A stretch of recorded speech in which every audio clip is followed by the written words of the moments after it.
तो पाकिस्तान ने आपको वहाँ से निकाला है और हर वक्त अमन की तलब की है, अमन की प्रोविज़न में, अमन की हुसूली में तगो-दो करके इस वक्त तक इस दुहाने पर इस जंग के दुहाने से निकले हैं, बढ़ती हुई जंग, और इस जहन्नुम के दुहाने से निकाल के लाए हैं।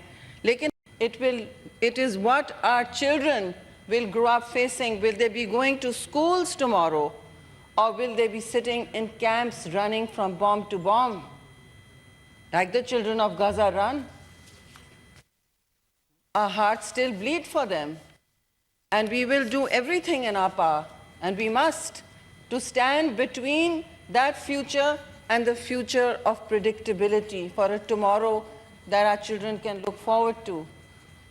I have lost a child the last 2 weeks, and I know what it means to have a world where the bombs rain instead of blessings. Let us give them those blessings, and let us value those blessings, Chairman Saab. Future. To walk back from a moment where we would have regretted all our lives, where humanity would have regretted everything all our lives. My friends here spoke of poverty, spoke of development, spoke of our needs. Those come first for us, of course, but there would have been none of this. There would have been no poverty to speak of, there would have been no petroleum to speak of, there would have been no development to speak of, had we not come back from the great unthinkable that could have been. I won't even mention the names and the words that come to all of our minds, because civilized societies must value the goals of peace. It is not some soft human rights issue only. It is what will keep our lives going from day to day.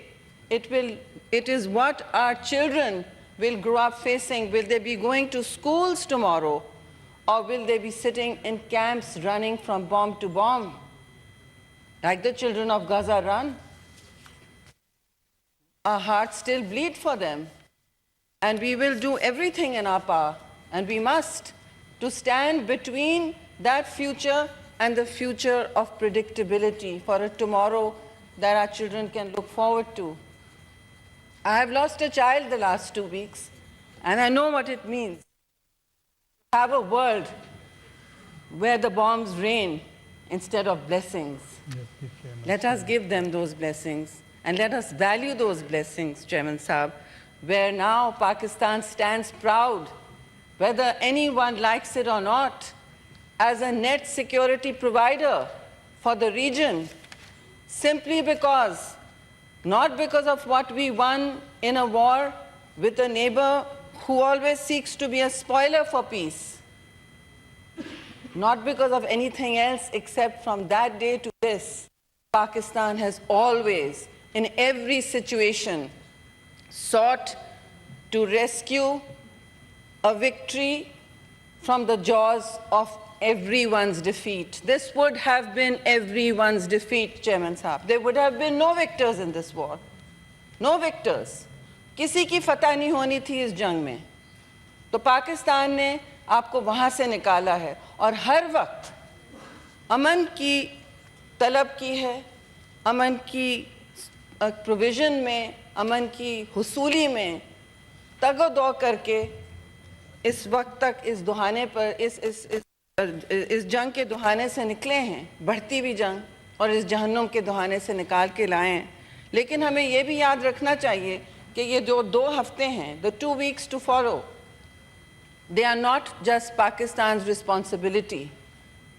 To maintain this fragile ceasefire and to build on it for a sustainable, durable peace that will benefit our generations to come, the whole world must unite. Each leader everywhere must remember the weight of their responsibility, the weight of the burden they carry as leaders in the global community. And if they remember it, then we will see that whatever spoilers arise, because Pakistan has lived with so many wars in the region, we know about spoilers. We know how they come, we know how they plant false flags, and we know how they go away, fighting a war of narratives. This cannot be only a war of narratives and bombs.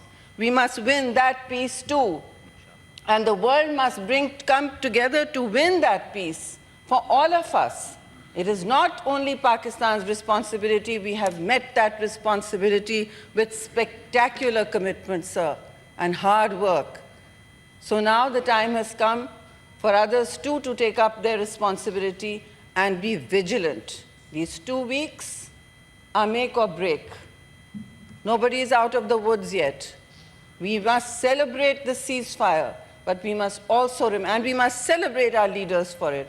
This is Pakistan's moment.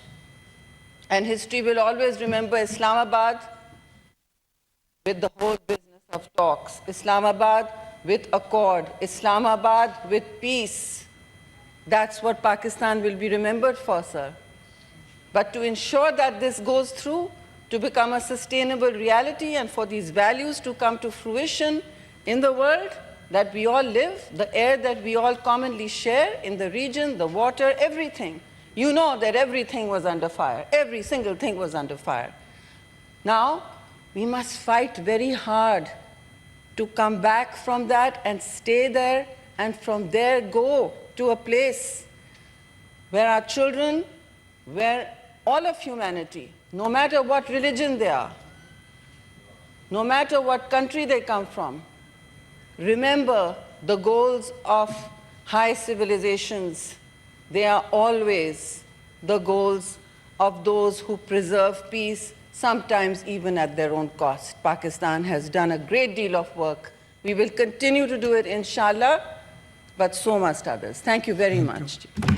तो पाकिस्तान ने आपको वहाँ से निकाला है और हर वक्त अमन की तलब की है, अमन की प्रोविज़न में, अमन की हुसूली में तगो-दो करके इस वक्त तक इस दुहाने पर इस जंग के दुहाने से निकले हैं, बढ़ती हुई जंग, और इस जहन्नुम के दुहाने से निकाल के लाए हैं.